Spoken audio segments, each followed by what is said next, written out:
বন্ধুরা, আশা করি ভালোই আছেন। চলে এলাম নতুন একটি মুভি নিয়ে। মুভিটি দ্বিতীয় বিশ্বযুদ্ধের রাশিয়ান ফ্রন্টের এক বিখ্যাত স্নাইপারের গল্প নিয়ে নির্মিত। যদি মুভিটি শেষ পর্যন্ত ভালো লাগে, একটি সাবস্ক্রাইব করে পাশে থাকবেন। তাহলে চলুন কথা না বাড়িয়ে সরাসরি মুভিতে চলে যাই। কাহিনীর শুরু হয় ভাসিলি নামক এক ছোট্ট ছেলেকে দিয়ে, যার দাদু তাকে স্নাইপার চালানোর প্রশিক্ষণ দিচ্ছিলেন। তখন তারা দুজনেই রাশিয়ার একটি ঠান্ডা এলাকায় ছিল। সেখানে ভাসিলির দাদু একটি স্থানে তার ঘোড়াকে বেঁধে রাখতেন, যাতে কোনো নেকড়ে এসে তাকে শিকার করতে পারে এবং ভাসিলি তার নিশানায় সেটিকে গুলি করতে পারে। কিন্তু যখন সময় আসে, ভাসিলি ভীষণ ঘাবড়ে যায় এবং তার নিশানা মিস করে। তার এই ভুলের জন্য তাদের ঘোড়াটা মারা যায়। এর পরপরই আমরা পৌঁছে যাই 1942 সালে, যখন দ্বিতীয় বিশ্বযুদ্ধ শুরু হওয়ার পথে। এখন ভাসিলি বড় হয়ে গিয়েছে এবং সে রাশিয়ান সেনাবাহিনীতে যোগ দিয়ে তার সাথীদের সঙ্গে জার্মান সেনাবাহিনীর মোকাবেলা করতে যাচ্ছিল। রাশিয়ান সেনাবাহিনী একটি ট্রেনের মাধ্যমে জার্মানির শহরের দিকে যাচ্ছিল। অন্যদিকে জার্মান সেনাবাহিনী হিটলারের নেতৃত্বে পুরো ইউরোপ দখল করে নিয়েছিল। তারা ইউরোপের সমস্ত তেলের কূপ দখল নিয়েছিল এবং তাদের পরবর্তী মিশন ছিল রাশিয়ায় আক্রমণ করা। কিন্তু তাদের সবচেয়ে বড় সমস্যা ছিল স্তালিনগ্রাদ শহর। জার্মানদের প্রথমে এই শহরে প্রবেশ করে সেটিকে দখল করতে হবে। এদিকে রাশিয়ার সৈন্যরাও দ্রুতই স্তালিনগ্রাদ শহরে পৌঁছায়। তখন রাশিয়ান কমান্ডাররা সৈন্যদের আদেশ দেন যে যদি কেউ তার দায়িত্ব ছেড়ে যুদ্ধ থেকে পালানোর চেষ্টা করে, তাহলে তাদের সাথীরা তাকে মেরে ফেলবে। মৃত্যুর হাত থেকে বাঁচার একমাত্র উপায় ছিল জার্মান সেনাবাহিনীকে এখান থেকে তাড়িয়ে দেওয়া। এরপর রাশিয়ান অফিসাররা সৈনিকদের নৌকায় বসিয়ে নদীর অপর প্রান্তে পাঠান। সেই প্রান্তে জার্মান সৈন্যরা অপেক্ষা করছিল আর রাশিয়ানরা তাদের সঙ্গে লড়াই করতে যাচ্ছিল। তখন তারা নদীর দিকে তাকিয়ে দেখে তাদের সাথী সৈন্যদের লাশ নদীতে ভেসে বেড়াচ্ছে। এটা দেখে তারা সবাই খুব ভয় পেয়ে যায়। যখন তারা তীরে পৌঁছানোর কাছাকাছি ছিল, তখন জার্মান বিমান বাহিনী তাদের উপর বোমা ও গুলিবর্ষণ শুরু করে। এই হামলায় অনেক রাশিয়ান সৈন্য মারা যায় এবং তাদের অনেক নৌকা ডুবে যায়। কিন্তু ভাগ্যক্রমে ভাসিলি নদী পার হয়ে তীরে পৌঁছায়। এরপর আরো কিছু নৌকা তীরে পৌঁছাতে সক্ষম হয়। সেখানে পৌঁছে অফিসাররা সৈন্যদের অস্ত্র প্রদান করেন, কিন্তু হামলার কারণে তাদের অস্ত্র কম পড়ে যায়। তাই অফিসাররা আদেশ দেন যে 2 জন সৈন্য একটি অস্ত্র ব্যবহার করবে।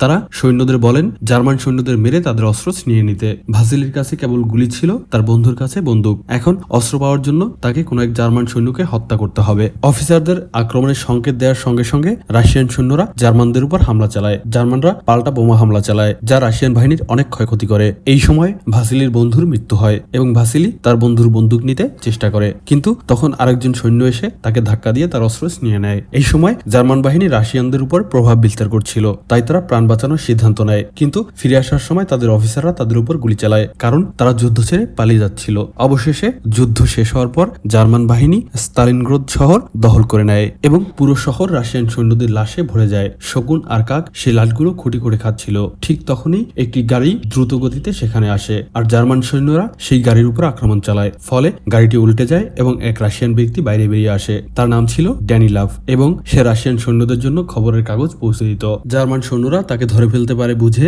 সে দ্রুত গিয়ে রাশিয়ান সৈন্যদের মৃতদেহের মাঝে লুকিয়ে পড়ে, যেন সবাই ভাবে সেও মারা গেছে। জার্মান সৈন্যরা যখন তাকে খুঁজতে আসে, তখন তারা লাশের উপর নির্বিচারে গুলি চালাতে থাকে, যাতে কেউ ভুলক্রমে বেঁচে না যায়। ভাগ্যক্রমে ড্যানিলাভের কোনো গুলি লাগেনি, কিন্তু লাশের ভয়ানক গন্ধে তার বমি আসে। ড্যানিলাভ হামাগুড়ি দিয়ে সামনের দিকে এগিয়ে যাচ্ছিল। তখন তার নজর পড়ে সামনে দাঁড়ানো এক জার্মান অফিসারের দিকে। সে তখন গোসল করছিল। তখন ড্যানিলাভ মৃতদের ভেতর থেকে একটি বন্দুক নিয়ে অফিসারকে হত্যা করার সিদ্ধান্ত নেয়, কিন্তু হঠাৎই মৃতদের মধ্যে থেকে একজন জীবিত মানুষ বেরিয়ে আসে, যিনি আর কেউ নন, ভাসিলি। ভাসিলি ড্যানিলাভকে অফিসারের দিকে গুলি চালানোর থেকে বিরত করে, কারণ যদি সে এখনই গুলি চালায় তবে জার্মান সৈন্যরা গুলির আওয়াজের শব্দ শুনে ফিরে আসবে। ভাসিলি তাকে একটি মিসাইল পড়ার অপেক্ষা করতে বলে। মিসাইলের শব্দে গুলির আওয়াজ যেন শোনা না যায়। সঙ্গে সঙ্গে ভাসিলি ড্যানিলাভকে বন্দুকের গুলি করতে দেয়, কিন্তু ড্যানিলাভ বন্দুকের গুলি চালাতে ভয় পাচ্ছিল, কারণ জার্মান সৈনিকরা গুলির শব্দ শুনে ফেলতে পারে। তাই সে তার বন্দুক ভাসিলির দিকে দিয়ে জার্মান অফিসারকে মারার জন্য বলে। ভাসিলি বন্দুক নেয়, কিন্তু ঠিক তখনই সে দেখতে পায় একটি গাড়ি আসছে,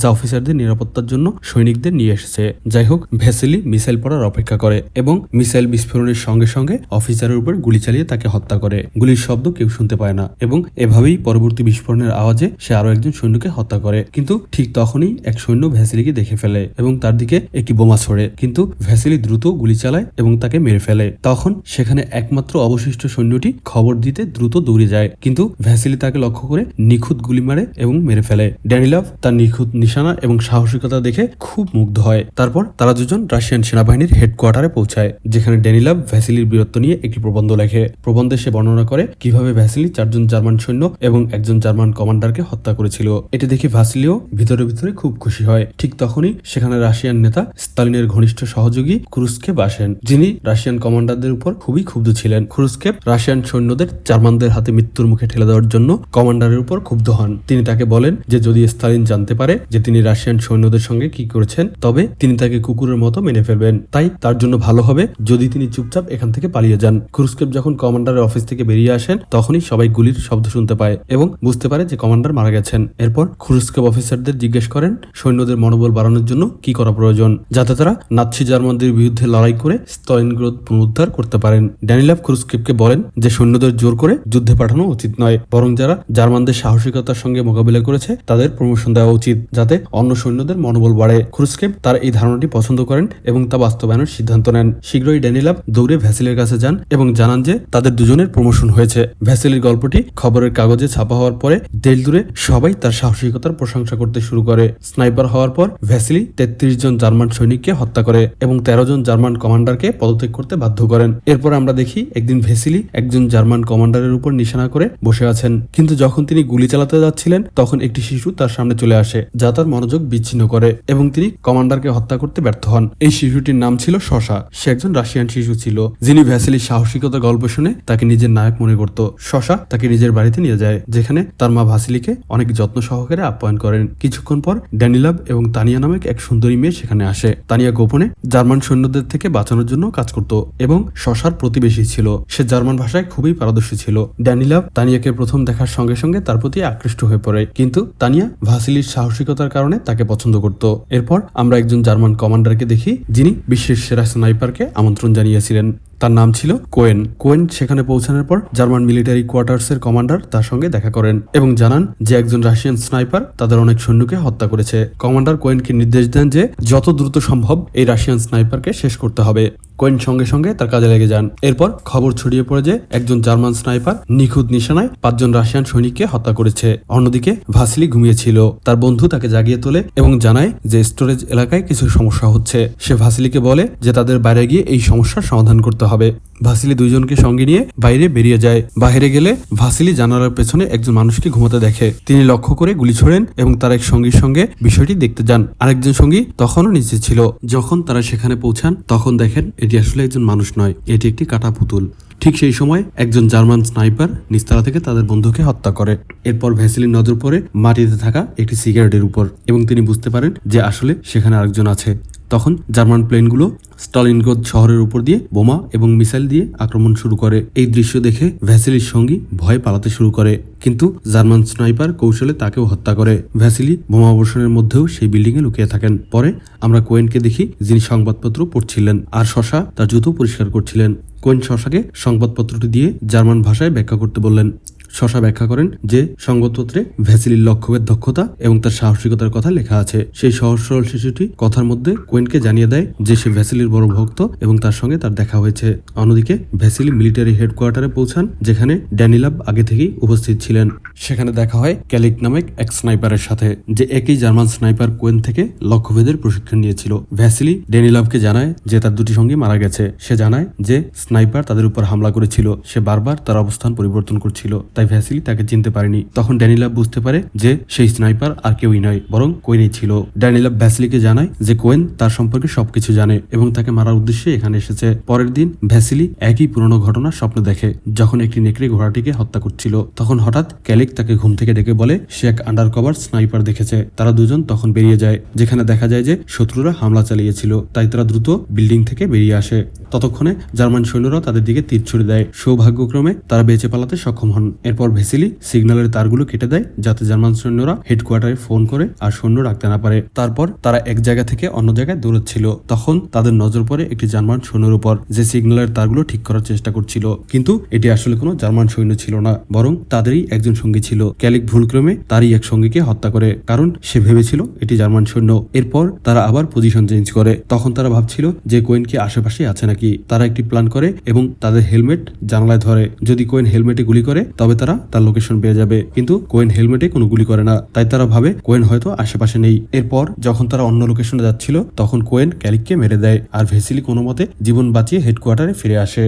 এদিকে কোয়েন শশাকে মিঠাই দিয়ে ভ্যাসিলির সকল তথ্য সম্পর্কে জেনে নেয়। এরপর সে ভ্যাসিলিকে মারার জন্য তার বিল্ডিং এ পৌঁছায়। এদিকে ভ্যাসিলি আগেই সন্দেহ করেছিল সে তাকে মারার জন্য অবশ্যই আসবে, তাই সে ভেন্টিলেশন পাইপের মধ্যে দিয়ে যাচ্ছিল। কোয়েন তখন ভেন্টিলেশন পাইপ থেকে আওয়াজ শুনতে পায়। কিছুক্ষণ পর কোয়েন পাইপের মধ্যে আওয়াজ শুনে ভ্যাসিলির বের হওয়ার জন্য অপেক্ষা করতে থাকে। কোয়েন যখন ভ্যাসিলির সঙ্গীকে মেরে ফেলে, ভ্যাসিলি কোনোভাবে নিজেকে বাঁচিয়ে একটি ইঞ্জিনের পিছনে লুকিয়ে পড়ে। তীব্র দুশ্চিন্তায় তার হাত থেকে বন্দুকটি পড়ে যায়। সে তার আহত সঙ্গীকে হেডকোয়ার্টারে ফিরে যেতে বলে।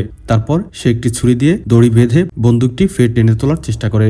ঠিক সেই সময় কোয়েন গুলি করে দড়িটিকে দুই টুকরো করে দেয়। সেই সময় জার্মান আর্মি থেকে প্লেনগুলি বোমা ফেলতে শুরু করে, যার ফলে বিল্ডিং এর চারপাশের কাজ পড়তে থাকে। তার মধ্যে এক টুকরা কাছে ভ্যাসিলির ছবি প্রতিফলিত হয় এবং কোয়েন তার উপর নজর রাখতে শুরু করে। অন্যদিকে যখন আহত সৈন্য হেডকোয়ার্টারে পৌঁছায় তখন সে তানিয়াকে ভ্যাসিলির অবস্থান বিষয়ে জানায়। যখন ডেনি লক্ষ্য করে যে তানিয়া কতটা ভ্যাসিলির জন্য উদ্বিগ্ন ছিল, তানিয়া নিজেকে থামাতে না পেরে ভ্যাসিলির সাহায্যের জন্য ভেন্টিলেশন পাইপের মাধ্যমে তার কাছে পৌঁছানোর চেষ্টা করে। কিন্তু যখন সে পাইপ থেকে বের হতে যাচ্ছিল তখনই ভ্যাসিলি তাকে থামিয়ে দেয়। এরপর ভ্যাসিলি তানিয়াকে কোয়েনের অবস্থান জানিয়ে তাকে একটি আয়না ঘুরিয়ে কোয়েনের দিকে দেওয়ার পরামর্শ দেয়, যাতে ভ্যাসিলিও কোয়েনকে দেখতে পারে। তানিয়া তা সঠিকভাবে করলে ঠিক সেই মুহূর্তেই ভ্যাসিলি তার বন্দুক থেকে কোয়েনের হাতে গুলি চালায়। পরপর তারা দ্রুত হেডকোয়ার্টারে ফিরে আসলো এবং ভ্যাসিলির ব্যাপক প্রশংসা করা হলো, কারণ সে একটিমাত্র গুলি দিয়ে কোয়েনের হাত সঠিকভাবে লক্ষ্য স্থাপন করতে পেরেছিল।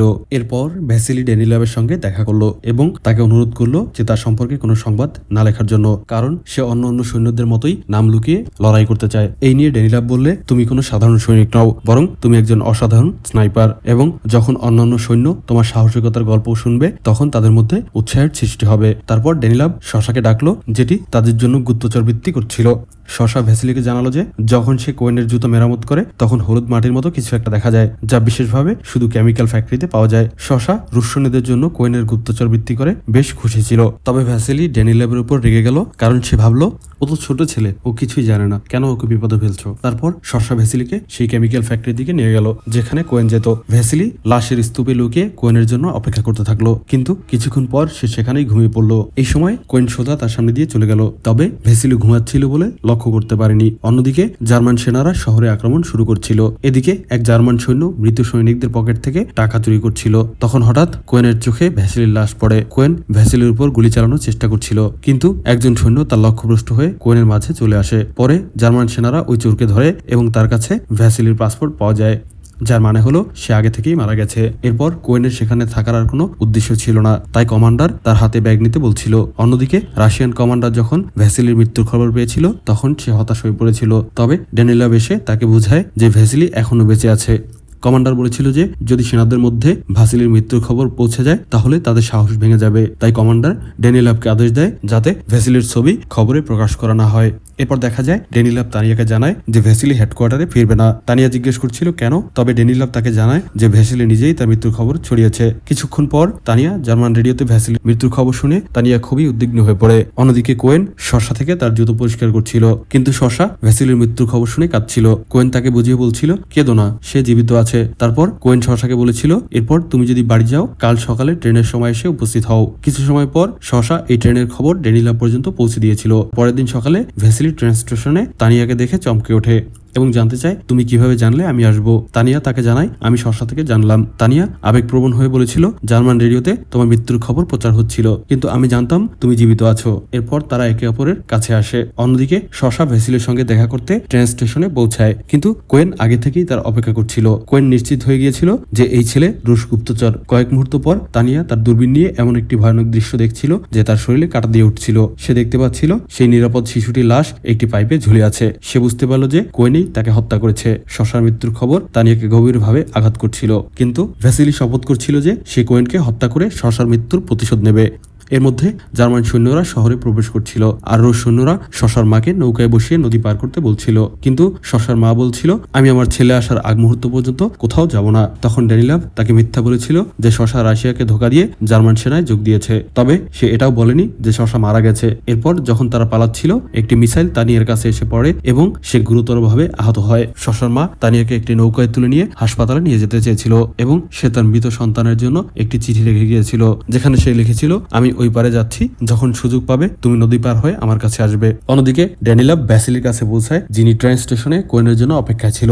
ড্যানিলাভ তাকে জানায় তানিয়ার মৃত্যু হয়েছে। পরে ভ্যাসিলি চিৎকার করে কাঁদতে শুরু করে। এরপর ড্যানিলাভ কোয়েনকে খুঁজে বের করার জন্য নিজের জীবন বাজি রেখে বেরিয়ে যায়, যাতে পরে ভ্যাসিলি তাকে হত্যা করতে পারে। কোয়েন মনে করেছিল যে সে ভ্যাসিলিকে মেরে দিয়েছে, তাই সে নিচে গিয়ে দেখতে লাগলো। তবে যখন সে দেখতে পেল ভ্যাসিলি সামনে দাঁড়িয়ে আছে, তাকে বন্দুক তাক করে রয়েছে। কোয়েন এখন তার মৃত্যুর আগে ভ্যাসিলির সাহসিকতার জন্য তাকে স্যালুট করে। অবশেষে ভ্যাসিলি তাকে মেরে ফেলে এবং তারপর কোয়েনের লাশের উপর তার বন্দুক রেখে ড্যানিলাভের আত্মত্যাগের সম্মানে শ্রদ্ধা জানায়। এই ঘটনার 2 মাস পর রাশিয়ান সেনা জার্মানদের পরাজিত করে। পরে ভ্যাসিলি হাসপাতালে পৌঁছালে সে দেখে যে তানিয়া এখনো জীবিত আছে। তাকে দেখে ভ্যাসিলি অত্যন্ত খুশি হয়। পরে রাশিয়ান সেনা ভ্যাসিলির সম্মানে তার বন্দুক স্টালিনগ্রাড মিউজিয়ামে রাখে এবং ভ্যাসিলি ও তানিয়া একে অপরকে বিয়ে করে একটি সুখী জীবনযাপন শুরু করে। ভিডিওটি ভালো লাগলে একটি লাইক দিন, একটি সাবস্ক্রাইব করুন। দেখা হবে আগামী ভিডিওতে। সে পর্যন্ত ভালো থাকুন। খোদা হাফেজ।